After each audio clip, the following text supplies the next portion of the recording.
In this guide, I'm going to show you how to fix the no internet error in Chrome.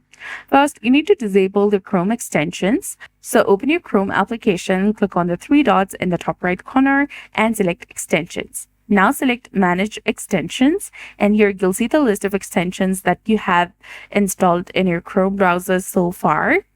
To disable these extensions, toggle off the switches beside each extension and you'll be done. Close your Chrome application and relaunch it. You can also reset the Chrome settings. If disabling extensions does not work, click on the three vertical dots in the top right corner and select settings.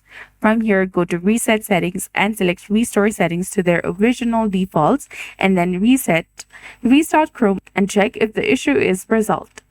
If the problem still persists, open the start menu on your computer, then open the run command, and here simply type in inetcpl.cpl and hit OK on your keyboard.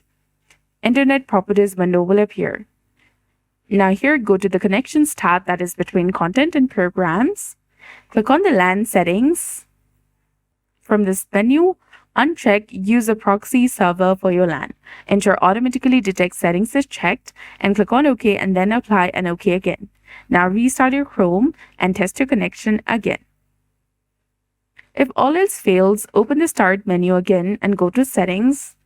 Click on Network and Internet. Click on Network Reset from the bottom of the screen and click on Reset Now and confirm by clicking Yes. You must restart your computer after performing a network reset. And after your computer restarts, open Chrome and the no internet error should be resolved.